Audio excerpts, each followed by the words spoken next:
அடுத்தபடியாக இந்து முன்னணியுடைய வேலூர் கோட்ட தலைவர் மதிப்பிற்கும் மரியாதைக்கும் உரிய சகோதரர் கோ மகேஷ் அவர்களை உரையாற்ற வருமாறு அழைக்கின்றேன். அணுவுக்கணுவான அன்னை பாரத மாதாவின் பாத கமலை வணங்கி அச்சமில்லை அச்சமில்லை அச்சம் என்பதில்லையே உச்சி மீது வாழ்கின்ற வேறுகின்ற போதிலும் அச்சமில்லை அச்சமில்லை அச்சம் என்பதில்லையே பைந்தமிழன் பாரதியின் வாக்கு கிணங்க இங்கே அச்சமில்லாமல் பணி செய்யும் என் அத்துணை இந்து முன்னணி ஊழியர்களுக்கும் மேடையிலே அமர்ந்திருக்கின்ற பெரும் தலைவர்களுக்கும் இங்கே கூடியிருக்கின்ற ஊழியர்களுக்கும் வியாபார பெருமக்களுக்கும் நான் வணங்கும் தெய்வங்களாக விளங்குகின்ற தாய் குலங்களுக்கும் காவல்துறை நண்பர்களுக்கும் பத்திரிகையாளர்களுக்கும் இதே கூட்டத்தை உற்று கவனித்துக் கொண்டிருக்கின்ற அரபு நாட்டு ஐரோப்பா நாட்டு அடிமைகளுக்கும் என்னமோ பேச போறாங்கன்னு சொல்லிட்டு இதை காது கொடுத்து எங்கேயாவது மறைஞ்சு கேட்கிற முட்டா பய கூட்டத்துக்கும் என் கனிவான வணக்கத்தை தெரிவித்துக் கொண்டு இன்றைய சூழ்நிலை தமிழகம் எப்படி இருக்கு, இந்த தமிழகத்தில் என்ன பிரச்சனை இருக்கு, தமிழகத்தில் குறிப்பா இந்து சமுதாயத்துக்கு பாதுகாப்பு இல்ல,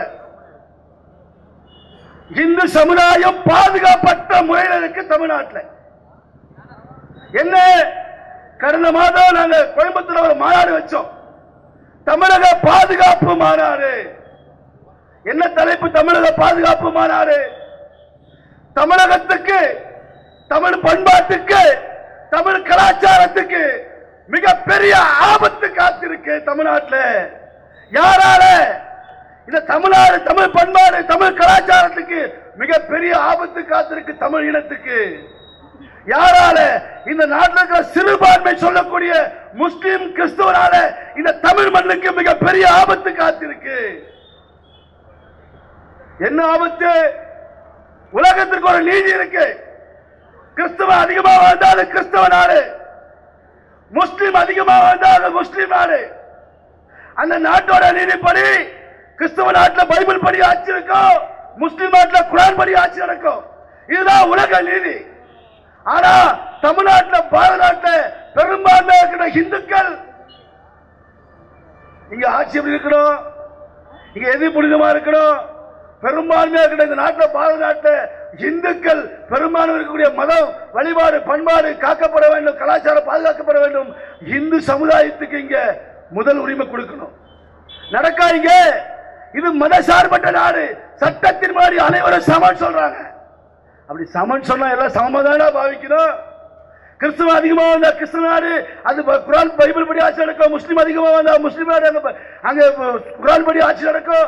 இந்துக்கள் அதிகமாக வந்த நாட்டு மதச்சார்பற்ற நாடுன்னு சொல்றாங்க. அப்படி இருக்கா? இந்த நாட்டில் சிறுபான்மை சொல்லக்கூடிய முஸ்லிம்கள் எப்படி இருக்கணும்?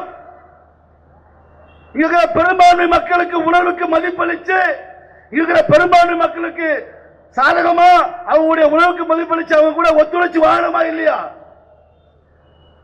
என்ன சொல்றா தமிழ்நாட்டில்? இது மதச்சார்பற்ற நாடு, சட்டத்தின்படி அனைவரும் சமன் சொல்றான். ஆனா அவனுக்கு தனித்தனி சட்டம் வச்சிருக்கான். அந்த சட்டத்தில் என்ன பண்றான்? அந்த சமுதாயத்துக்கு சாதகமா எடுத்துக்கிட்டு இந்து சமுதாயத்தை தாக்குறான். தமிழ் பண்பாடு, தமிழ் கலாச்சாரம், தமிழுக்கு ஆபத்து இருக்கு. யாரால? இந்த சிறுபான்மை சொல்லக்கூடிய முஸ்லிம்களால தமிழ்நாட்டுக்கு மிகப்பெரிய ஆபத்து காத்திருக்கு. ஏப்பா உலகத்தில் ஒரு நீதி இருக்கு. அமெரிக்கா போய் பாருங்க, எங்கெல்லாம் சிறுபான்மை 2% இருக்கானோ அங்கெல்லாம் வாழ சூடிக்கிட்டு இருப்பான். இந்த சிறுபான்மை சொல்லக்கூடிய முஸ்லிம் நிறைய நாட்டில் நிறைய விஷயங்களுக்கு தடை இருக்கு. ஆனா இந்த நாட்டில் சிறுபான்மை சொல்லக்கூடிய முஸ்லிம்களுக்கு எப்படி இருக்கா? இந்த பெரும்பான்மை மக்களோட குரல் வலையை நசுக்கிற மாதிரி நடந்துக்கிறான். இந்த நாட்டில் இந்துக்களை என்ன பண்றான்? தாக்குறான், திட்டமிட்டு அடிக்கிறான். என்ன காரணம்? இந்த தமிழ்நாட்டை, இந்த பாரத நாட்டை தாருல் இஸ்லாமாக்கணும். இதெல்லாம் நோக்கு தமிழ்நாட்டில் முஸ்லிம் அமைப்புக்கு வெறும் 13 ஓட்டு இருக்கு முஸ்லிம் ஓட்டு. அதுக்கு எத்தனை அமைப்பு? 24 அமைப்பு. மீதி 77 ஓட்டு இருக்கு இந்துக்கள் ஓட்டு. அதுக்கு எத்தனை அமைப்பு? இந்து முன்னணி மட்டும்தான் இருக்கு தமிழ்நாட்டில். இன்னைக்கு முஸ்லீம் ஓட்டு வாங்குறதுக்கு அந்த 13% இருக்கிற முஸ்லீம் ஓட்டு வாங்குறதுக்கு அத்தனை கட்சிக்காரரும் பள்ளிவாசல்ல முன்னாடி போய் பிச்சை எடுக்கிற ஓட்டுக்கு இத சாதகமா வச்சு என்ன பண்றான் முஸ்லீம்?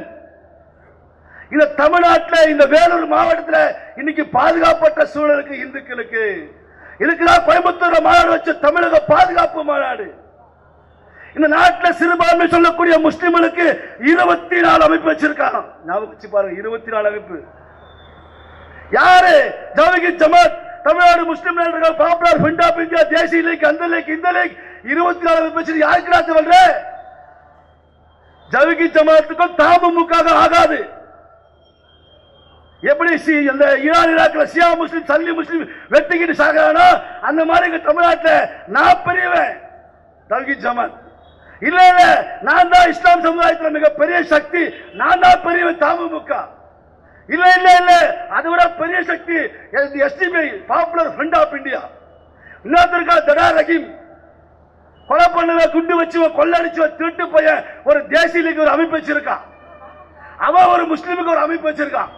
திங்கட்கிழமை கலெக்டர் ஆபீஸ் முன்னாடி ஆர்ப்பாட்டம் பண்ண அறிவிச்சான். இந்த மாவட்ட நிர்வாகம் ஒரு 500 போலீஸ் குமிஞ்சிச்சு, வஜ்ரா வாகனம் எல்லாம் வந்தான், வெறும் 56 பேர் வந்தான். இந்த அரசாங்கத்தை காவல்துறைய தமிழ்நாட்டை சட்ட ஒழுங்கு அச்சுறுத்தா பெரும் கூட்டமா சேர்ந்துக்கிட்டு எத்தனை அமைப்பு தமிழ்நாட்டில்? 24 அமைப்பு வச்சிருக்க தமிழ்நாட்டில். எத்தனை சதவீதம் முஸ்லீம்? 13% முஸ்லீம். இவன் எப்படி இருக்கிற தமிழ்நாட்டில் இஸ்லாம் சமுதாயத்தை வளர்க்கணும், பரப்பணும், பாதுகாக்கணும், அந்த சமுதாயத்துக்கு முன்னேற்றத்துக்கு யாராவது ஒரு அமைப்பு வச்சு செய்யறானா? இல்ல. இந்துக்களை தாக்குறவன் அங்க உயர்ந்தவன், இந்து சமுதாய தலைவரை வெட்டி கொள்றவன் அங்க உயர்ந்தவன். என்ன நோக்கம் அவனது? 24 அமைப்பு வச்சுட்டு என்ன நோக்கடா? இந்த 24 அமைப்பு வச்சுட்டு இந்த பூமியை, இந்த மண்ணை, இந்த நாட்டை தாருல் இஸ்லாம் ஆக்கணும். வேற ஒரு நோக்கம் இல்ல முஸ்லிம்களுக்கு. அதற்காக இங்க இருக்கிற காவல்துறைய அரசு அதிகாரிகளை திட்டமிட்டு பெரும் கூட்டமா திரண்டு வந்து தினசரி மிரட்டான். இந்த காவல்துறை மிரண்டு போது அவளை பார்த்து வீரமல்ல காவல்துறை. ஒரே ஒரு தொப்பி வச்சு ஒரு முஸ்லீம் வந்தாலும் அப்படி யோசனை பண்றான். இன்னைக்கு ஒரு சட்டம் போட்டிருக்காங்க தமிழ்நாடு கவர்மெண்ட், இல்ல இல்ல நீதிமன்றம், எல்லாரும் ஹெல்மெட் போடணும். நான் வரவேற்கிறேன், எல்லாரும் ஹெல்மெட் போடணும். இந்த வீரமுள்ள போலீஸ் யாராவது ஆம்பூர், வாணியம்பாடி, விசாரம், தத்துவாச்சாரியில பள்ளிவாசல் முன்னாடி ஹெல்மெட் போடாத ஒரு முஸ்லிம் மேல கேஸ் போட முடியுமா? முடியாது. அவன் மதச்சடங்கு தொப்பி அணியணும், அணிய மாட்டான் ஹெல்மெட். ஒரு சாதாரண கேஸ் கூட இந்த போலீஸால போட முடியாது. ஏன்னா பெரும் கூட்டமா திரண்டு வருவான். 24 அமைப்பு வச்சிருக்கு. எதுக்கு? இந்த நாட்டை, இந்த சமுதாயத்தை அச்சுறுத்தி அடிபடி வச்சு இந்த நாட்டை முஸ்லிம் நாடா மாத்தணும். அவன் திட்டம் அதுதான். இந்த காவல்துறையை பணி வைக்கணும், அச்சுறுத்தணும். ஒரு மாதத்துக்கு முன்னாடி வடக்கு காவல் நிலையத்துக்கு ஒரு கேஸ் வருது. என்ன தெரியுமா புகாரு? காந்தி ரோட்ல சம்சா விக்கிற ஒருத்தன், அந்த சம்சா விக்கிற பிளேட்ல குரான் வாசகம் போட்டு இருக்கான். ஒருத்தன் சம்சா வாங்கி சாப்பிடுறான், கீழே போட்டு போயிடுறான். இன்னொருத்தவங்க சம்சா வாங்கி சாப்பிடுறான். சாப்பிட்டு இந்த பிளேட்ல குரான் வாசகம் இருக்கு. இவர் ஒரு இந்து வியாபாரி. இந்த வியாபாரி திட்டமிட்டு குரானை இழிவுபடுத்துறாரு அப்படின்னு 100 முட்டா போய் வந்தான். யாரு? அந்த முட்டா கூட்டம், முஸ்லிம் கூட்டம் 100 பேர் வந்து அந்த கடைக்காரனை அச்சுறுத்துறான். உடனே காவல் நிலையத்துக்கு போறாங்க. இங்க இருக்கிற வீரமுள்ள ஆய்வாளர் என்ன பண்றாரு? கூப்பிட்டு உட்கார வச்சு விசாரிக்கிறார். ஏய், அந்த பிளேட்டை எங்க வாங்கினேன்? ஐயா, நான் சம்சா விற்கிறவன். அந்த பிளேட் மொத்தமா ஒரு ஹோல்சேல் கடையில் வாங்கினேன். எந்த ஹோல்சேல் கடை? மகாவீர் மார்க்கெட்டிங். நேரா அந்த மகாவீர் மார்க்கெட்டிங் கடைக்காரரை கொண்டு வராங்க. அவர் ஜெயின் சமுதாயத்தை சேர்ந்தவர். அவர் போலீஸ் பார்த்தா பயந்து போறாங்க. 2 பேரையும் கூட்டு வந்து உட்கார வச்சு 100 முஸ்லீம் காவல் நிலையத்து முன்னாடி போராட்டம் பண்றான். என்னடா கோரிக்கை? பேப்பர் பிளேட்ல குரானை இழிவுபடுத்திட்டாங்களாம். சரி, அந்த குரான் புத்தகம் எப்படி பேப்பர் கடைக்கு போச்சு? பிளேட் எப்படி செஞ்சாங்க? பிளேட் யார் தயார் பண்ணா? இந்த காவல்துறை ஆய்வு பண்ணி கேஸ் பண்ணுமா இல்லையா? அந்த சேட்டை கூட்டு வந்து உட்கார வச்சு விசாரிக்கிற அந்த பேப்பர் பிளேட் தயார் பண்ணது மெட்ராஸ்ல. சரி, சென்னைக்கு போய் தயார் பண்ண கூட்டு வரணுமா இல்லையா? சரியா, இந்த குரான் எப்படி பேப்பர் பிளேட் கடைக்கு போச்சு? ஏன் குப்பைக்கு போச்சு குரான்? யோசனை பண்ணலாமா இல்லையா? ஏன் போச்சு? உலகத்தில் இருக்கிற அத்தனை இஸ்லாம் நாடுகள் சேர்ந்து இந்த தமிழ்நாட்டை, பாரத நாட்டை முஸ்லிம் நாடா மதத்துக்கு லட்சக்கணக்கான கோடிக்கணக்கான குர்ஆன் புத்தகங்களை அச்சிட்டு இலவசமா கொடுக்கலாம். யாருகிட்ட? இந்துக்கள் கிட்ட. அந்த புத்தகம் எங்க போகுது? வாங்கி பார்க்கிறான், இது அச்சிட்டது, இது புத்தகம் குர்ஆன் புத்தகம் தேவையில்லை, இறக்கி போட்டுறான். அந்த இறக்கி வாங்குறதா யாரு? இந்த முட்டா முஸ்லீம் தானே. எல்லாம் கைலாக வச்சுக்கிறான். மொத்த குர்ஆன் புத்தகத்தை வாங்கி இறக்கி போட்டான். இறக்கி போட்ட பழைய பேப்பர் பேப்பர் பிளேட் செஞ்சான். அந்த பேப்பர் பிளேட் செஞ்ச கேஸ் போடாம இந்த ஊர்ல இருக்கிற அப்பாவி ஹிந்து மகாவீர் மார்க்கெட்டிங் ஒத்தனையும் இன்னொருத்தரை கூட்டு வந்து இந்த வடக்கு காவல் நிலையத்தில் கேஸ் போட்டாங்களே, எந்த விதத்துல நியாயம்? என்ன சொல்றாங்க? குர்ஆனை இழிவுபடுத்திட்டானா? இலவசமா கொடுக்கிற குர்ஆன் அத்தனையும் குப்பைக்கு போறது பேப்பர் பிளேட்டா வருது. அந்த குர்ஆனை வச்சு இவன் வியாபாரம் பண்ண கேட்கிறான். எனக்கு தமிழே படிக்க தெரியாதா, நான் எப்படி மதத்தை திட்டமிட்டு இழிவுபடுத்த முடியும்? இது என்ன வழின்னு எனக்கு தெரியல அப்படின்னு சொன்னா கேட்கல. 153 நான் பெயிலபிள் செக்ஷன். 2 பேரும் சிறைக்கு போறதுக்கு அப்படி கதறாங்க. இந்த காவல்துறை 2 பேரும் சிறைக்கு போறதுக்கு எஃப்ஐஆர் போட்டு க்ளோஸ் பண்றாங்க. தகவல் தெரியுது. நானும் எங்க பாஸ்கர் எங்க பொறுப்பா எல்லா ஸ்டேஷனுக்கு போனோம். ஐயா, வீரமிக்க கண்ணியமிக்க காவல்துறையே, நீங்க செய்யக்கூடிய வேலை வரவேற்கத்தக்க வேலை. இவங்க 2 பேரும் கேஸ் போட்டு ஜெயில போடுங்க. சரிங்க சரிங்க. ஆனா நாங்க ஒரு விஷயம் சொல்லுவோம். தினசரி ஒவ்வொரு காவல்துறையும் தினசரி ஒவ்வொரு காவல் நிலையத்துக்கு போய் 10 புகார் தருவோம். அப்ப நீங்க கேஸ் போட தயாரா? என்ன புகார் சொல்லுங்க. இதே மூலையில் இருக்க பாருங்க, சிக்கன் பக்கோடா விற்கிறான் ஒரு பாய், மக்கள்ல பிரியாணி விற்கிறான் ஒரு பாய், இங்க கருவாடு விற்கிறான் பாய். அந்த எல்லா பாயும் என் தினமர பேப்பர் தான் வச்சு பேக்கெட் பண்றான். கருவாடை வச்சு பொட்டலம் மடிக்கிறான், பிரியாணி பக்கோடா மடிக்கிறான். அங்க என் புள்ளியாரோ லட்சுமியோ சாமியோ இருக்கு. நான் வந்து 10 புகார் கொடுத்து ஒவ்வொரு காவல் நிலையத்தையும் கேஸ் போட சொன்னா இந்த ஊர்ல ஒரு முஸ்லீம் இருக்க மாட்டான், எல்லாம் ஜெயிலுக்கு தான் போகணும். போட முடியுமான்னு கேட்டேன். அந்த ஆய்வாளர் யோசனை பண்ணாரு. இப்ப டிஎஸ்பி கிட்ட பேசணும், எஸ்பி கிட்ட பேசணும். இது திட்டமிட்ட செயல். எதுவா திட்டமிட்ட செயல்? திட்டமிட்டு இந்துக்களை அச்சுறுத்த வேண்டும் என்பதற்காக முஸ்லீம் அமைப்பு செயல்படுறான். எது திட்டமிட்ட செயல்? திட்டமிட்டு முஸ்லீம் அமைப்புகள் இந்து வியாபாரிகள் அச்சுறுத்தி பயமுறுத்தணும். எங்கடா போச்சு குர்ஆனை இழிவுபடுத்த வச்சுடலாம். நான் புகார் கொடுத்தா கேஸ் போட தயாரா? அந்த கேஸ் இல்ல. அப்புறம் ஆல்டர் பண்ணி செக்ஷன் ஆல்டர் பண்ணி நீதிமன்றத்துக்கு போச்சு. அங்க நீதிமன்றத்துக்கு அந்த ஜட்ஜி கூப்பிட்டு கேட்டான், என்னையா கேஸ் வர சொல்லி அவங்க ஆய்வாளர் சொல்லி தூக்கி தூரம் போட்டான். ஸ்டேஷன்ல பெயில் அப்படியே அனுப்பிச்சு விட்டாங்க. யோசனை பண்ணி பார்க்கணும். காவல்துறை வழக்கு போறதுக்கு முன்னாடி இந்துக்களுக்கு ஒரு பிரச்சனை சொன்னா இந்த காவல்துறை காது மூடி வாய மூடி அமைதியா இருக்க எந்த விதத்துல நியாயம்? தத்துவாச்சாரி பகுதி 2 இந்துக்கள் அதிகமா வசிக்கிற பகுதியில் ஒரு முஸ்லீம் அமைப்பு வந்து அலுவலகம் அமைச்சான். தமிழ்நாடு முஸ்லீம் முன்னேற்ற கழகம் மனிதநேய மக்கள் கட்சி. எத்தனை ஆண்டுக்கு முன்னாடி? 2 ஆண்டுக்கு முன்னாடி அந்த இடத்தை சட்டவிரோதமா வாங்கி பள்ளிவாசல் அமைச்சு அங்க தினசரி இந்துக்களுக்கு தொந்தரவு கொடுக்கிறானே முஸ்லீம். அங்க இருக்கிற குடியிருப்பு சங்கம் ஒரு கோர்ட்ல கேஸ் போடுறாங்க.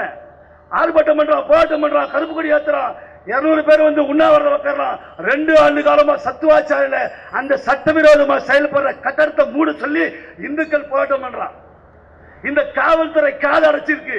இந்த மாவட்ட நிர்வாகம், மாவட்ட ஆட்சியர் நந்தகுமார நந்தகோபாலா, அவர் நந்தகோபால் அவர் நந்து போயிருக்காரு. இன்னைக்கு அவரு இந்துக்களுக்கு பிரச்சனை சொன்னா இந்த கலெக்டர் காதை முடிக்கிறாரியா? காதை முடிக்கிறா இந்த கலெக்டர். 2 வருஷமா சத்துவாச்சாரில பேசுறோம் நாங்க. இந்த காவல்துறை 107 கேஸ் போட்டு ஆர்டிஓ ஆபீஸ்ல கேஸ் இருக்கு. நாங்க மாசம் கேஸுக்கு போறோம். என்ன விஷயம்? தத்துவாச்சாரில இந்துக்கள் பெரும்பாலான இருக்கிற பகுதியில் ஒரு முஸ்லீம் இடத்தை வாங்கி அலுவலகம் அமைச்சு அந்த அலுவலகத்தை பள்ளிவாசலா மாத்துறான். அங்க எத்தனை முஸ்லீம்டா இருப்பீங்க? இந்த காவல்துறை கேட்கணுமா இல்லையா? நான் போய் விசாரத்திலயோ ஆம்பூர்லயோ மேலப்பாளையத்திலயோ நாகூர்லயோ போய் கோவில் கட்டினா விட்டுவானா? என்ன இந்துக்கள் அதிகமாக பகுதியில் திட்டமிட்டு முஸ்லீம் ஒரு இடத்தை வாங்கி கட்டடம் கட்டியது பள்ளிவாசலா மாற்ற முயற்சிக்கலாம். அதை தடுக்க சொல்லி போராட்டம் பண்ணா இந்த அரசாங்கம் காவல்துறை காதடிச்சு போயிருக்கு. திரும்பி கூட பார்க்கல. 2 ஆண்டு காலமா பல போராட்டம். தினசரி 5 வேளை தொழுகை பண்றான். வந்து முஸ்லீமே இல்லங்க. யோசனை பண்ணி பார்க்கணும். இந்துக்களுக்கு உணர்வுக்கு இந்த காவல்துறை மதிப்பளிக்கா? போன வாரம் 10-20 நாளைக்கு முன்னாடி இதே ஆரன் பாளையத்துல ஒரு ஹிந்து இளைஞனை கட்டி வச்சு அடிச்சா. கம்பத்துல கட்டி வச்சு அடிக்கிறான். எத்தனை பேரு? அட முட்டா பயிர்கள் அறிவில்லை உங்களுக்கு. வயிற்றுக்கு ஏடா தின்றீங்க. ஒரு பையன் அடிக்கணும்னு சொன்னா எப்படி அடிக்கலாம்? தப்பு பண்றான். என்னவோ தப்பு பண்ணாங்க. அடிச்சு காவல்துறை கொடுக்கணும். சட்டப்படி காவல் நிலையத்துக்கு போகணும். 200 300 பேர் 500 பேர் சேர்ந்து ஒரு ஹிந்து இளைஞனை கம்பத்துல கட்டி வச்சு அவனை அடியோ அடிக்கிறாங்க. எத்தனை மணிக்கு? 5:30 மணிக்கு கட்டி வச்சாங்க. 7:30 வரைக்கும் அடிக்கிறாங்க. காவல்துறைக்கு தகவல் வருது, எல்லாம் போய் நிக்கிறாங்க. எத்தனை பேரு? 1000 பேர் திரண்டு வந்தான். என்ன பண்ண அவன்? பாலாஜி இந்து ஒண்ணுமில்ல. அந்த பஜார் நின்றுக்கிறான். அந்த பஜார் ஒரு பஸ் போயிருக்கு. அந்த பஸ்ல ஒரு பொண்ணு இவனை பார்த்து சிரிச்சிருக்கு. இவன் கமிழ்ந்து இருக்கான். ஒரே யோசனை பண்றான், இந்த இந்துக்கள் முஸ்லிம்கள் பெரும்பான்மை பகுதியில் ஒரு இந்து பையன் வந்து ஒரு பொண்ணை பார்க்கறானே, எப்படி பார்க்கலான்னு சொல்லி எல்லாம் சேர்ந்து பேசி அவனை கொண்டு வந்து அடிச்சு கட்டி போடுறான். கட்டி போட்டு ஒரு புகார் தரான் போலீஸ். இவன் ஒரு பொண்ணை கையை போச்சுட்டான். ஏன்னா பொண்ணை கற்பழிக்கிட்டா, நீ என்ன பண்ணும்? காவல் நிலையத்தில் முறையினர் அதான் சட்டப்படி ரைட்டு கட்டி வச்சு அடிக்கிறான். இந்த காவல்துறை போய் கேட்குது, இது அரபு நாடாடா, இது தமிழ்நாடு, இந்தியா, நீங்க என்ன பண்ணணும்? அரபு நாடு அடிக்கிற மாதிரி கட்டி போடுறீங்க. ஒரு ஆள விட முடியல, பிரிக்கம் இல்ல. 1 மணி நேரம் போராட்டத்துக்கு அவனை மீட்டு கொண்டு வந்து ஹாஸ்பிட்டலுக்கு அனுப்பிச்சு அவனை ட்ரீட்மெண்ட் எடுக்க வச்சு நாங்க ஒரு போராட்டம் யோசனை பண்ணி பார்த்தா உடனே புகார் மாத்திரான். அவன் ஒரு பொண்ணை கற்பழிக்க முயற்சி கைப்பிடிச்சு தான் ஏதோ கேஸை போட்டு அவனை சமாதானம் பண்றாங்க. ஒரு ஹிந்துவை கட்டி வச்சிருக்கிறான். என்ன தெரியுமா நோக்கம்? முஸ்லிம்கள் அதிகமாக பகுதியில் இந்துக்கள் வரக்கூடாது. இப்படி அடிச்சா நாளைக்கு யாரும் போக மாட்டான். யாரும் அடி வாங்கிட்டா போக முடியுமா? இன்னைக்கு காவல்துறை அடிச்சா உதவான வேடிக்கை பார்க்குது. இந்த வேலூர் மாவட்டத்தில் கொணவட்டம், இங்க வேறு பக்கத்தில் இருக்கிற கொணவட்டம் போய் பாருங்க. 2010 இருந்து பிரச்சனை, அதுக்கு முன்னாடி பிரச்சனை. அங்க இருந்த ஒரு சமுதாயம் இருக்கு. அந்த சமுதாயத்துக்கு இன்னைக்கு அடிப்படை உரிமை மறுக்கப்படுது. அந்த பொது வழியில மேல அடிச்சுட்டு போக முடியல. அந்த பொது வழியில இன்னைக்கு சாவு கூட போக முடியல, கல்யாணம் கூட போக முடியல. மேல அடிச்சா வந்து அடிக்கிறான். அதே கொணவட்ட பகுதியில் ஒரு சமுதாயத்தை சேர்ந்தவங்க, இங்க சாதியை சொல்லக்கூடாது, அர்ஜுன் சமுதாயத்தை சேர்ந்த ஹிந்து ஆட்டோ ஓட்டுற சிவா 1.5 வருஷத்துக்கு முன்னாடி பொது வீதியில நாயை அடிக்கிற மாதிரி அடிச்சு கொண்டாங்க. யாரு? முஸ்லீம். இந்த வீட்டில் இளவு வந்து போயிருக்கு. அடிக்கிறான். அடிச்ச உடனே அவன் சாதி தலைவருக்கு போன் பண்றான். ஒரு தலைவர் வந்து கேட்கலங்க. இந்த ஊர்ல இருக்கிற மார் நிமித்தி சேரி புயல் சொல்லக்கூடிய திருமாவளவன் வரல, அந்த புதிய தமிழக கிருஷ்ணசாமி வரல. ஏன்? அடிச்சவன் முஸ்லீம், செத்தா ஹிந்து. கேட்க நாதி இல்லைங்க. கொணவரத்துல சிவாவை நடு ரோட்ல 10 பேர் சேர்ந்து அடிச்சான். என்ன தப்பு பண்ணா சிவா? ஆட்டோ ஓட்டிட்டு போறான், ஒரு அம்மாவை இடிக்கிறான். நம்ம கீழே வந்துடுறாங்க, ஒரு அடிப்பொருள் இறந்து நின்றான். உடனே 10 பேர் பின் தொடர்ந்து போய் அந்த சிவாவை அடிச்சு அவன் மர்ம உறுப்புல வேட்டை தூக்கி போட்டு கொண்டுட்டான். இந்த காவல்துறை ஒண்ணுமே இல்ல, ஹாஸ்பிட்டல் இருக்கான். அப்ப காவல்துறை ஆய்வாளர் ராஜேந்திரன் இருக்காரு, அப்ப டிஎஸ்பி தட்சிணாமூர்த்தி இருக்காரு. நான் என்ன பண்றேன்? பொறுப்பாளர் கூட்டுக்கிட்டு அந்த சாவு வீட்டுக்கு போய் பாக்குறேன். என்ன தெரியுமா சொல்றேன்? இந்த டெத் சாவு எடுக்கிறதுக்கு முன்னாடி குற்றவாளிகளை கைது பண்ணுங்க. அவன் 3 நாளைக்கு முன்னாடி ஹாஸ்பிட்டல் அட்மிட் ஆயிருக்கான். ஒண்ணுமே பண்ணல, சாலை மேல பண்ண போறோம், அந்த பாடி எடுக்கூடாது சொல்லி போராட்டம் பண்றோம், நிக்க வச்சுட்டோம். உடனே இந்த ஆய்வாளர் போய் டிஎஸ்பி போய் என்ன பண்றாங்க? குற்றவாளி எங்க தேடணும்? ஒரு இந்து தப்பு பண்ணா அவன் வீட்டுல போய் அப்பா அம்மா தாத்தா பாட்டி கூட்டு வந்து நொய்ய அடிப்பாங்க இல்லையா? பள்ளி வாசல்ல போய் அந்த முல்லா மௌலவி கிட்ட பேசுறாரு இந்த டிஎஸ்பி இன்ஸ்பெக்டர். ஐயா, அங்க இந்து மணி பிரச்சனை பண்றாங்க, நீங்க குற்றவாளிகளை கொஞ்சம் அனுப்பிச்சு வைக்க கூட. நடந்தது உண்மை. எத்தனை பேர்? 10 பேர் அடிச்சான். அந்த 10 பேரை தேடி பிடிச்சி கேஸ் போறதுக்கு 6 மாசம் ஆச்சு. இன்னொரு ஒருத்தன் தலைமறைவா இருக்கான், கேஸ் போடல. சிவா இந்து கொணவட்டம். அந்த சமுதாயத்தில் யாரும் கேட்கல. அந்த சமுதாயம் பாதிக்கப்படுது. நீங்க கொணவட்டத்தில் இந்து சமுதாயம் ஒரு சமுதாயம், அதுக்கு பெரிய தலைவர் இருக்கான். அங்க ஒரு பள்ளிக்கூடம் இருக்கு. அந்த பள்ளிக்கூடத்தில் தினசரி பிரச்சனை. இந்து ஆசிரியர்களை திட்டமிட்டு வந்து முஸ்லிம்கள் தாக்கலாம் திட்டமிட்டு அது இந்த மாவட்ட நிர்வாகம் வேடிக்கை பார்க்குது. தினசரி அங்க ஆசிரியர்கள் பயந்து பணி செய்யறான். இப்படி பல்வேறு விதமான பிரச்சனைகள் வேலூர்ல வேறொன்று இருக்கு முஸ்லிமால. இந்த ஜலகண்டீஸ்வரர் கோவில என்ன பண்ணணும்? அவன் கையகப்படுத்த நினைக்கிறான். ஜலகண்டீஸ்வரர் கோயில அவன் மொத்தமா மீட்கணும்னு நினைக்கிறான். உள்ள ஒரு கட்டிடம் இருக்கு. அந்த கட்டிடத்தை தொழுகு பண்ண சொல்லி ஒவ்வொருத்தரும் மிக பெரிய போராட்டம் பண்றான். நம்முடைய அடையாளம் இந்த கோட்டை ஜலகண்டீஸ்வரர் கோயில், அது இந்துக்களுக்கு சொந்தமானது. உங்களுக்கு என்ன சொல்றான்? இது மதசார்பற்ற நாடு, எல்லாருக்கும் எல்லாம் சட்டத்துக்கு எல்லா உரிமை இருக்குது. சட்டத்திற்கு எல்லா உரிமை போலீஸ் கிட்ட எப்படி நடந்துக்கணும்? சட்டப்படி எப்படி நடந்துக்கணும்? நீ என்ன நடந்துச்சு? ஆம்பூர் நடந்த சம்பவம் எப்படி நடந்துச்சு? சட்டப்படி நடந்தியா? நீ இறந்து போயிட்டா விசாரணை கமிஷன் வைக்கணும். அந்த இன்ஸ்பெக்டர் பயணிக்கம் பண்ண போறாங்க. உடனே 5000-6000 பேர் சேர்ந்து அடிக்கிறிய. இந்த நாட்டில் சட்ட ஒழுங்கு எப்ப தெரியுமா கெடும்? எங்கெல்லாம் முஸ்லீம் சிறுபான்மையா இருந்து பெரும்பான்மையா மாறானோ அந்த இடம் அத்தனையும் சென்சிட்டிவ் பிளேஸ். யாரோட கணக்கில் இருக்கும்? அரசாங்க கணக்கில் காவல்துறை கணக்குல முஸ்லிம்கள் எங்க அதிகமா வசிக்கிறானோ அந்த இடம் சென்சிட்டிவ் பிளேஸ். அங்க எதுவுமே பண்ண முடியாது. அது பதட்டம் நிறைந்த பகுதி. இன்னைக்கு அதே மாதிரி இருக்கு. இந்த சைதாப்பேட்டை கொணவட்டம், இந்த சின்ன ராமபுரம் சொல்லக்கூடிய சின்ன அல்லாபுரம், அந்த ஊர் பேர் மாத்தியாச்சு. இந்த கூட்டத்தின் வாயிலா சொல்றேன், சின்ன அல்லாபுரம் கிடையாது, அல்லாவே கிடையாது. எங்கடா புறம் ஆகுது உங்களுக்கு? சின்ன அல்லாபுரத்தை சின்ன ராமபுரமா மாத்தியாச்சு. நாங்க ஒவ்வொரு ஊர் பேரும் மாத்திட்டு இருக்கோம். இன்னைக்கு எதுக்கு? அங்க இந்துக்கள் 2ஆம் தர குடிமக்களா 3ஆம் தர குடிமக்களா மிக கேவலமாக விசாரணத்துல, ஆம்பூர்ல, வாணியம்பாடில, இங்க அங்க. ஆனா 100 இந்து இருக்கிற இடத்துல ஒரு முஸ்லீம் சுதந்திரமா இருக்கான். 100 முஸ்லீம் இருக்கிற இருந்து ஒரு வாழ முடியலங்க. வாழ முடியல. இன்னைக்கு ஆம்பூர்ல என்ன வச்சுங்க, மிக பெரிய கலவரம். கோபாலி சொன்னாங்க, இது மறைவே மறுக்க முடியாது, மறைக்க கூடாது. திட்டமிட்டு இந்த முஸ்லிம்கள் தமிழ்நாடு முஸ்லிம் முன்னேற்ற கழகம் இவன் தான் இஸ்லாம் சமுதாயத்தோட பிரதிநிதி நினைச்சுக்கிறான். இதுக்கெல்லாம் யார் தெரியுமா காரணம்? நம்ம தமிழகத்தினுடைய முதலமைச்சர் தானே தலைவி ஜெயலலிதா தான் காரணங்க. நான் எல்லாமே சொல்ல முடியும். அண்ணமா தான் இந்த 2 நாய்களுக்கு சீட்டு கொடுத்தாங்க. யாருக்கு? ஜவஹர் உல்லாவுக்கோ ஜவஹர்லாவுக்கோ இந்த அஸ்லாம் பாஷாவுக்கும் அதிமுக கூட்டணியில் சீட்டு கொடுத்தது இந்த அம்மா. ஓட்டு போட்டது ஹிந்து, அவனை ஜெயிக்க வச்சது ஹிந்து. 2 பேரும் ஜெயிச்சு வந்தான். முஸ்லீமோட ஒரு வரலாறு இருக்கு, முதுகுல குத்துற வரலாறு. ஜெயிச்சு வந்து சட்டமன்றத்தில் உட்கார்ந்தா, அப்பே ஜெயலலிதா முதுகுல குத்திட்டு கருணாநிதி கூட போயிட்டானுங்க. அது அரசியல் நமக்கு தேவையில்லை. ஆனா இந்த 2 பேரையும் 3 பேருக்கு சீட்டு கொடுத்தாங்க. திருவள்ளிக்கார ஒருத்தர் கொடுத்தாங்க, இங்க இவனுக்கு ஆம்பூர்ல இங்க ஒருத்தன், அவனுக்கு அவங்க கொடுத்தாங்க. 3 சீட்டு கொடுத்தாங்க. அதுல 2 பேர் ஜெயிச்சான். இன்னைக்கு 2 எம்எல்ஏ ஜெயிச்சுட்டு தமிழ்நாட்டுடைய சட்ட ஒழுங்கு கிணத்துக்கு யாரு காரணம் சொன்னா, தமிழகத்துடைய முதலமைச்சர் ஜெயலலிதா. அவங்களுடைய அரசியலுக்காக, லாபத்துக்காக இந்த ஆம்பூர் தொகுதி விட்டு கொடுத்தாங்க. இன்னைக்கு என்ன பண்ற அஸ்லாம் பாஷா? வேலூர் மாவட்டம் முழுக்க எங்க சட்ட ஒழுங்கு கெட்டு போனாலும் அது தமிழ்நாடு முஸ்லிம் முன்னேற்ற கழகம் காரணம். இங்க ஒருத்தருக்கா ஒரு பொறுப்பாளர் அஸ்லாம் பாஷா, அதுக்கு ஒரு தலைவர் மாவட்ட பொறுப்பாளர். இந்துக்களோட இடத்தை திட்டமிட்டு பிடிக்கிறாங்க. இதுக்கு பேர் லேண்ட் ஜிகாத். இங்க பணவட்டம் பக்கத்தில் ஆட்சிபால் ஒரு இடம் இருக்கு, 2 ஏக்கர் இடம். அது சவுந்தரராஜன் குடும்பத்துக்கு சொந்தமான 2 ஏக்கர் இடத்தை திட்டமிட்டு 20 ரூபாய் கொட்டா போட்டான். முஸ்லீம் போய் 500 கொட்டா போட்டான். அவரு நேரா சவுந்தரராஜன் ஓடி போய் காவல்துறைக்கு புகார் பண்றாரு. காவல்துறை கண்டுக்கல. ஏன் முஸ்லீம் மாவட்ட ஆட்சியர்கிட்ட போய் புகார் பண்றாரு. மாவட்ட ஆட்சியர் கண்டுக்கல. ஆர்டிஓ கிட்ட போறாரு. எல்லார்கிட்டையும் எல்லாம் ஓடி போய் முறையிடுறாரு. ஐயோ, 2 ஏக்கர் இடத்தை கொணவட்ட பக்கத்தில் ஆட்சிபுரா, என் குடும்ப சொத்து, அந்த சொத்தை முஸ்லீம்கள் 20 ரூபாய் கொட்டா போட்டு பிடிக்கலாம் அப்படின்னு கூக்குற விட்டு அழுது பிறந்து பார்த்தாரு. ஒண்ணுமே பண்ண முடியல. நேரம் எங்க தெரியுமா வந்தாரு? அதுக்கெல்லாம் சரியான மருந்து எதுன்னு முடிவு பண்ணாரு.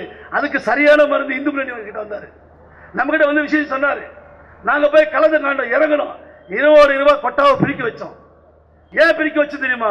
திட்டமிட்டு இந்துக்களுடைய இடத்தை முஸ்லிம்கள் 20 ரூபாய் பெரும் கூட்டமா வந்து அதை ஆக்கிரமிப்பு பண்றான். ஆற்காடு பக்கத்துல பைபாஸ்ல போய் பாருங்க.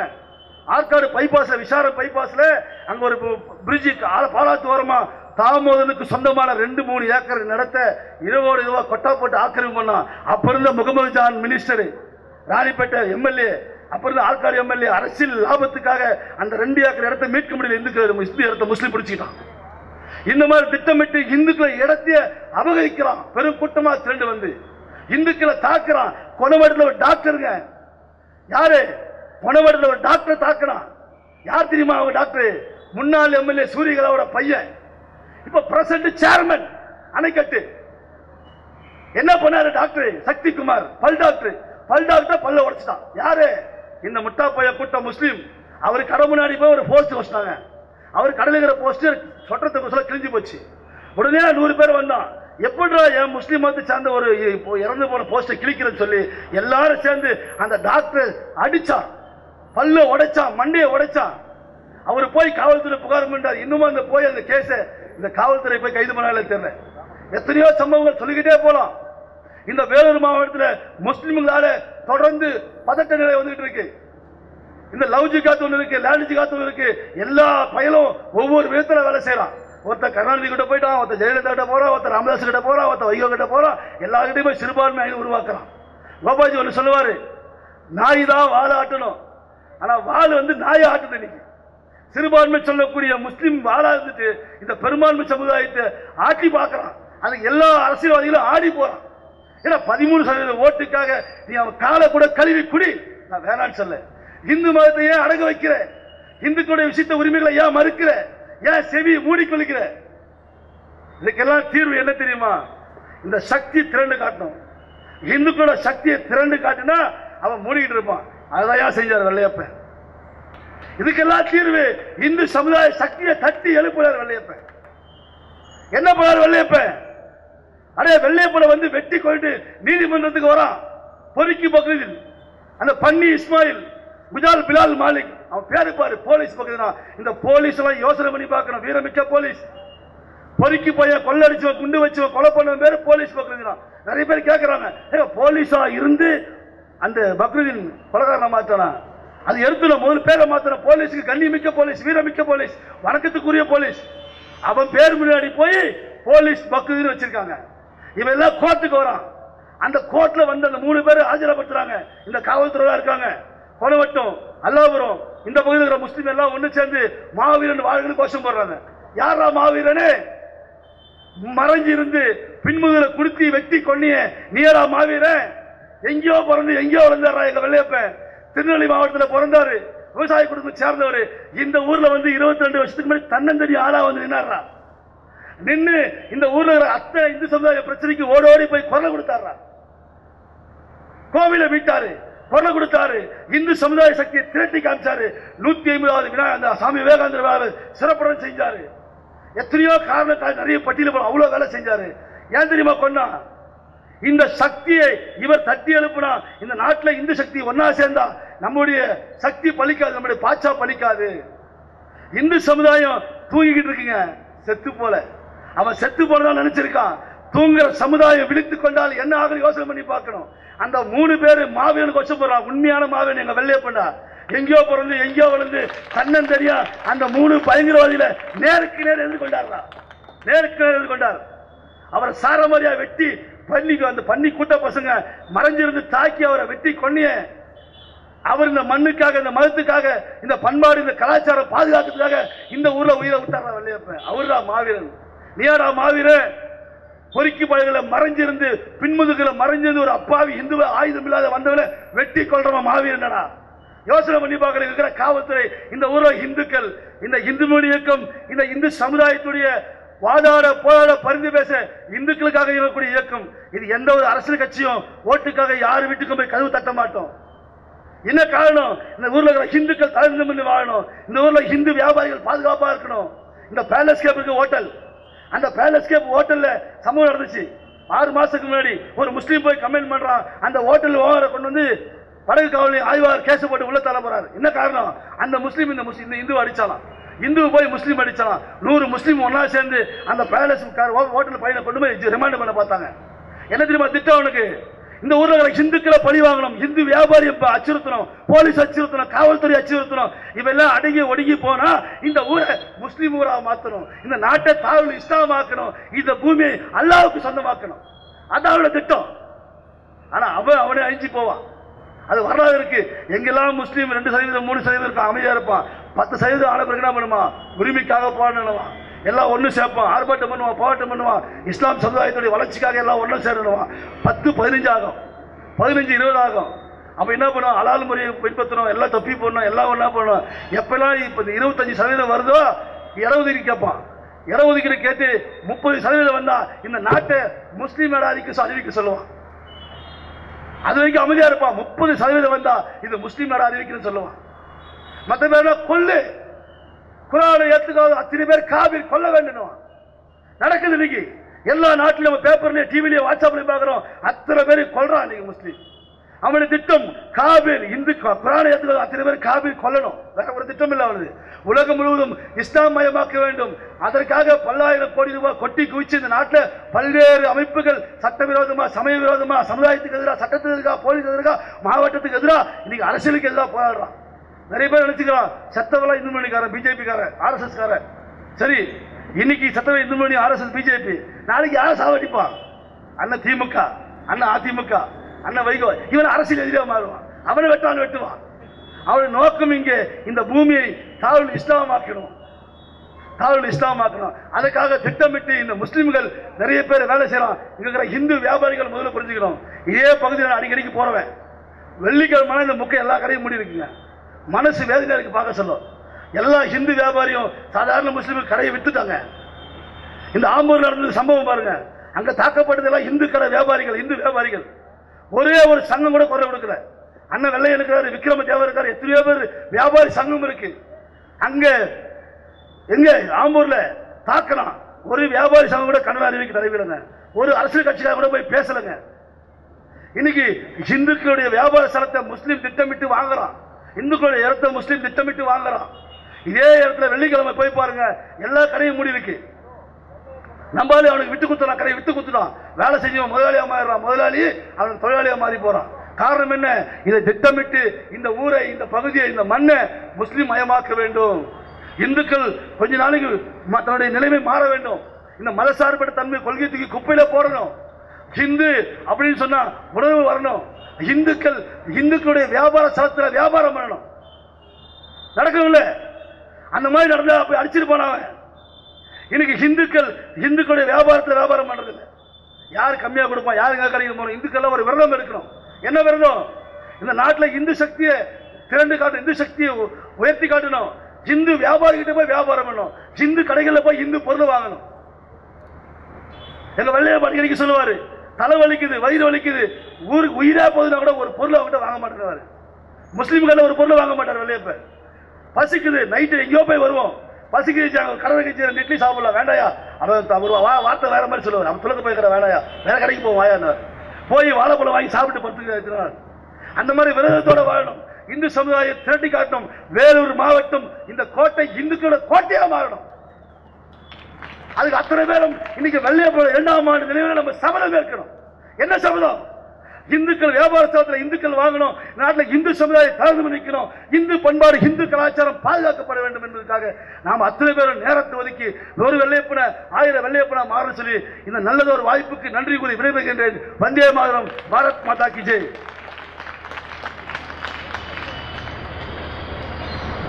அடுத்தபடியாக எங்க கோட்டத்தினுடைய அமைப்பாளர், வாலாஜா பகுதியை சார்ந்த முழு நேர ஊழியர் திரு TV ராஜேஷ் அவர்கள் உரையாற்றுவார்.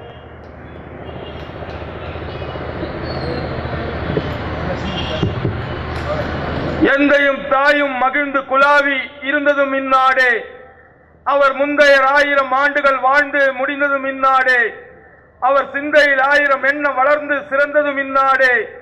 இதை வந்தனை கூறி மனதில் நிறுத்தி என் வாயுர வாழ்த்தேனோ, இதை வந்தே மாதரம் என்று வணங்கேனோ என்று அன்னை பாரத மாதாவின் பொற்பாதங்களில் தேசபக்தி என்னும் மலர்கள் தூவி போற்றுவார் போற்றட்டும், தூற்றுவார் தூற்றட்டும், என் கடன் பணி செய்து கிடப்பதே என்ற வாக்கிற்கிணங்க அல்லும் பகலும் அயராது உழைக்கின்ற காவல் தெய்வங்களான எங்களுக்கு பாதுகாப்பு கொடுக்க வந்திருக்கிற காவல்துறைக்கு ஒரு நன்றியை தெரிவித்துக் கொண்டும், இவர்கள் என்ன பேசப் போகிறார்கள் என்று ஆங்காங்கே வேடிக்கை பார்த்துக் கொண்டிருக்கின்ற அரபு நாட்டு அடிமைகளுக்கும் ஐரோப்பிய நாட்டு அடிமைகளுக்கும் அந்த அடிமை நாயகளின் எச்சத்தை மிச்சப் பொழிக்கின்ற அரசியல்வாதிகளுக்கும் ஒரு வணக்கத்தை தெரிவித்துக் கொண்டு என் உயிரை துவக்குகின்றேன். பெரியோர்களே, தாய்மார்களே, தேசபக்தர்களே,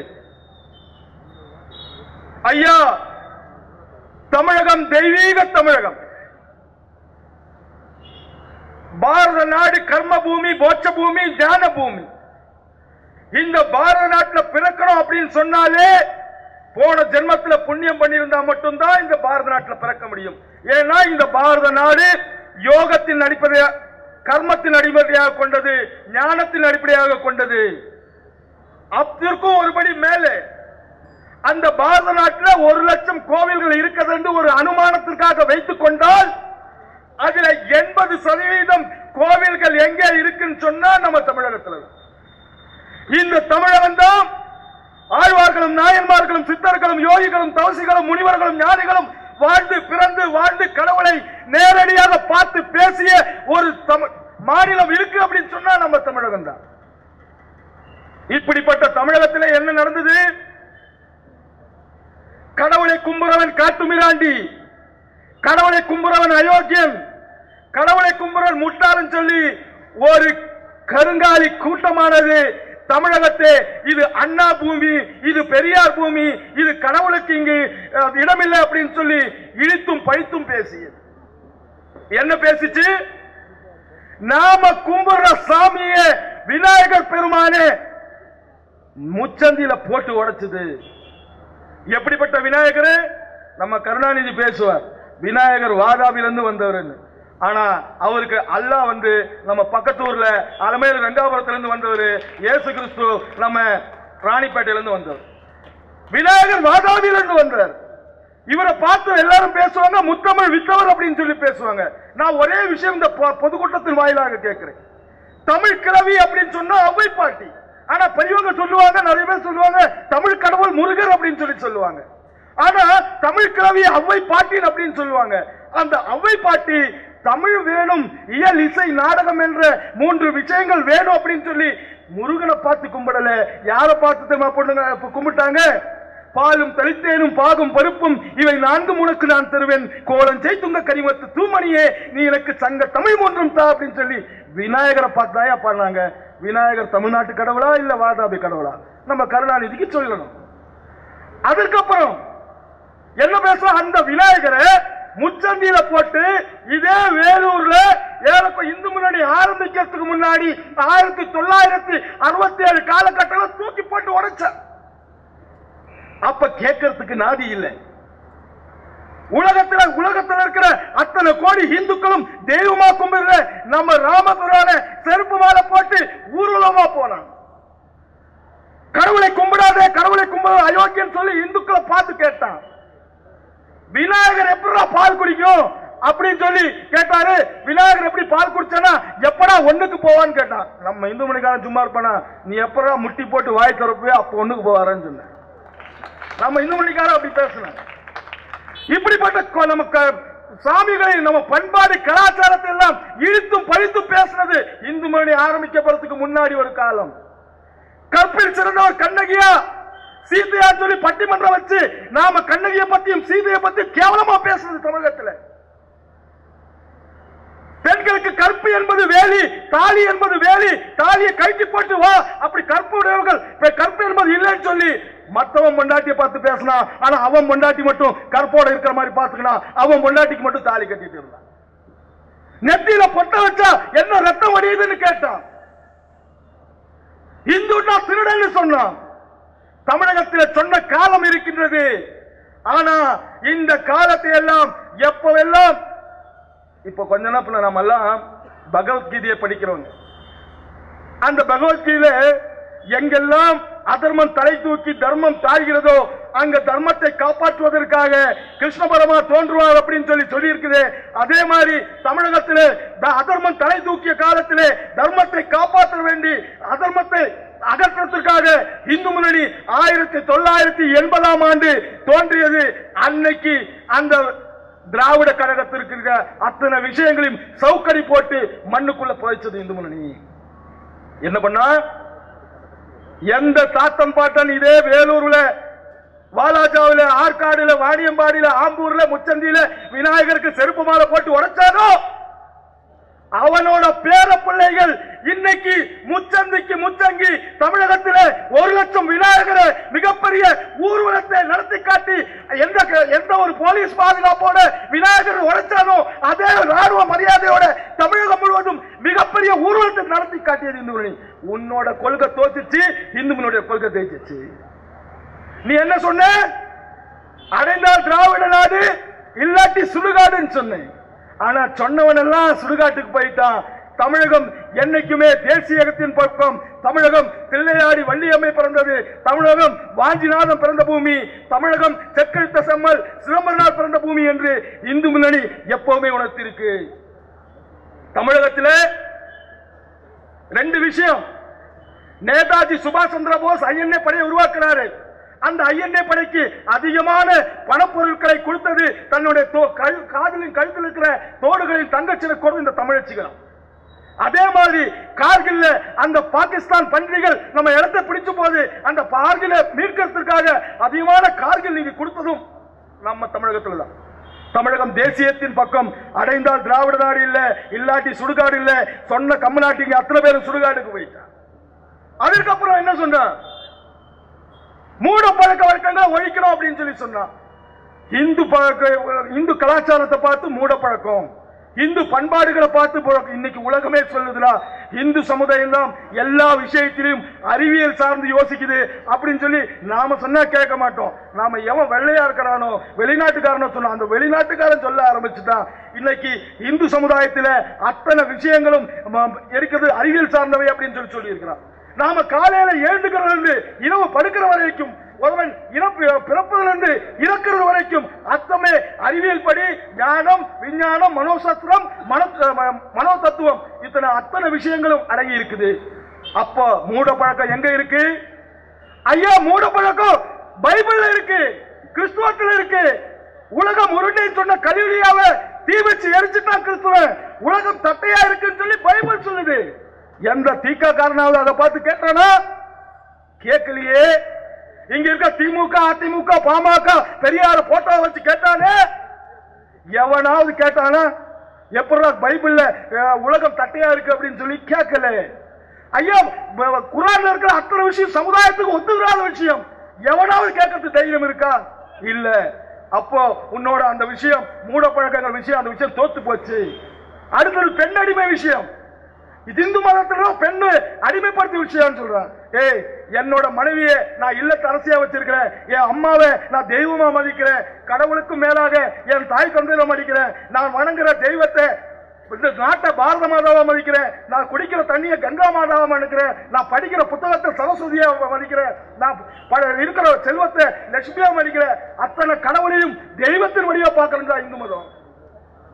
ஆனா முஸ்லிம் மதத்தில் எப்படி இருக்கு? நீ சொல்ற அந்த பெண் உரிமை பேசி 1967 இருந்து நீ பேசிய கருணாநிதி, நீ பேசிய வீரமணி, இந்த அத்தனை கூட்டங்கள்லாம் இருக்குல்ல பெண் உரிமை இந்து மதத்தில் போய் பேசுற. நீ பேசின பெண் உரிமை பத்தி பேசி 67 வருஷத்துல பேசிட்டு இருக்கியே, நீ பேச பேச்ச கேட்டு ஒரு முஸ்லீம் பொம்பளையாவது பர்தாவை தூக்கி போட்டு வெளியே வந்திருக்காங்கடா? ஏய் சொல்லுங்கடா. இங்க இருக்க திமுக அத்தனை பேரு சொல்லுங்க, திகாக்கார தாலியா இருக்கிற பசங்க எவனாவது சொல்லுங்க, உன்னோட பேச்ச கேட்டு எவனாவது தாலிய அந்த பர்தாவை தூக்கி போட்டு வெளியே வந்திருக்காளா? இல்ல. உனக்கு பேச முடியாது. எந்த இஸ்லாமிய சமுதாயத்தை பார்த்தும் உன்னால பேச முடியாது. ஏன்னா உனக்கு இருக்கிறது எல்லாமே ஒண்ணும் இல்லாம பண்ணிடுவான். உன்னோட அந்த விஷயம் பெண் அடிமை விஷயம் தோத்து போச்சு. அதுக்கு அடுத்தது எங்கும் தமிழ் எதிலும் தமிழ், ஹிந்தி எதிர்ப்பு அப்படின்னு சொல்லி சொன்னான். இங்க பாருங்க, தமிழ்நாட்டில் கேரளால போனா எவனும் நான் மலையாளின்னு சொல்றது இல்லை. நம்ம பக்கத்துல கர்நாடகா போனா நான் எவனும் கன்னடியன்னு சொல்றது இல்லை. தெலுங்கு நாட்டுக்கார தெலுங்கு, ஆந்திரா போனா நான் தெலுங்குன்னு சொல்றது இல்லை. ஆனா தமிழ்நாட்டில் தான் இந்த தமிழை வச்சு நாம் தமிழர், நாம் தமிழ் புதுசா ஒருத்தம் வந்திருக்கிறான், ஒரு கிறுக்கு பையன், நாம் தமிழர் சைமன் அப்படின்னு சொல்லி அவன் பாருங்க தமிழை வளர்க்கிறான். அங்க பாருங்க டிவிஎஸ் ட்ரேடர்ஸ், அதுக்கு மேல கீழே பாருங்க எல்லாருமே பாருங்க, இங்க பாருங்க எல்லாமே பிஎன்ஆர் அப்படின்னு சொல்லி நம்ம தமிழ் வளர்க்க பிகேஎஸ் பாருங்க, தமிழை பாருங்க, தமிழ்நாட்டில் தமிழ் வளர்க்கிற தமிழை பாருங்க. ஹிந்தி எதிர்ப்புறன்னு சொல்லிட்டு கருணாநிதி ஒரு விஷயம் பண்ணார். ஹிந்தி எதிர்ப்பு நம்மளோட இன்னைக்கு ஹிந்தி எதிர்ப்பு போராட்டத்தினால நம்ம தமிழ்நாட்டில் இருக்கிற அத்தனை பேருக்கும் எவருக்குமே மத்திய அரசாங்கம் வேலையில போக முடியல. நான் என்னால ஹிந்தி படிக்க முடியல. ஆனா ஹிந்தி எதிர்ப்பு நடத்திய கருணாநிதி கட்டிலுக்குள்ள ஹிந்தி வளர்ந்துருச்சு. எப்படி தெரியுமா? கனிமொழிக்கு ஹிந்தி தெரியும். எப்படியா ஹிந்தி எடுத்தவனுக்கு கனிமொழிக்கு எப்படி எம்பி ஆயிடுச்சுன்னு கேட்டா கனிமொழிக்கு ஹிந்தி தெரியும், அதனால எம்பி ஆச்சுன்னு சொல்லு. அப்ப உனக்கு ஹிந்தி வேணும், உனக்கு இருக்கிற தொண்டர்களுக்கு ஹிந்தி வேணும். உன்னோட அந்த விஷயம் தோத்து போச்சு. அடுத்தது கடைசியா இலங்கை தமிழர் விஷயம். இலங்கை தமிழர் விஷயத்துல தமிழ்நாட்டில் இருக்கிற அத்தனை பேரும் இங்க இருக்கிற அரசியல் திமுக, அதிமுக, பாமக, நாம் தமிழர், மதிமுக எல்லாரும் தமிழ் இலங்கை தமிழர்கள் அத்தனை பேர் கொன்னதுக்கு பாவியை நீங்க. நாங்க மலேசியா தமிழர்களுக்காக போராடணும், மலேசியா தமிழர் விஷயத்தை ஜெயிச்சோம். காரணம் எப்படி? மலேசியா இருக்கிற தமிழன் இந்துன்ற பேர்ல போராடினா. மலேசியாவுக்கு தமிழுக்கு பிரச்சனை தமிழ்நாட்டு மட்டும் போராட்டம் நடக்கல, கேரளால, ஆந்திரால, டெல்லி வரை நடந்துச்சு. ஆனா ஏறக்குறைய 60 வருஷமா பொங்கி எழு தமிழா அப்படின்னு சொல்லி அத்தனை தமிழ் கூட்டங்களையும் நீ சுடுகாட்டுக்கு போக வச்சதாண்டா உன்னோட திறமை. இப்படி அத்தனை விஷயங்களையும் தோத்து போச்சு உன்னோட கொள்கை. திராவிட கொள்கை தோத்து போச்சு, திராவிடம் தோத்து போச்சு. இந்து முன்னணி விஷயம் ஜெயிச்சிருச்சு. இந்து முன்னணி தொடர்ந்து 1980 இருந்து இதுவரையிலும் ஆரம்பிச்ச எடுத்த அத்தனை விஷயங்கள் தோத்து போச்சு. ஏன்னா இந்த இயக்கம் கடவுளால் ஆரம்பிக்கப்பட்ட இயக்கம். எவனை கண்டும் இந்த இயக்கம் பயப்பட போறதில்லை, எந்த முக்கா பயில பார்த்து பயப்பட போறதில்லை, எங்களுக்கு ஆம்பூர் முஸ்லிம்களை பார்த்து பயப்படல, எங்களுக்கு ஆரன் பயம், முஸ்லிம்களை பார்த்து எங்களுக்கு பயம் இல்லை. நாங்க தர்மத்திற்காகவும் வாழ்வோம், அதர்மத்தை அகற்றுக்காக வாழ்ந்தவங்க. நாங்க வெட்ட வெட்ட வளரக்கூடிய ஒரே இயக்கம் தமிழகத்து வரலாற்றில் இருக்குதுன்னா அது இந்து முன்னணி தான். பாரத் மாதா கி ஜெய், வந்தே மாதரம்.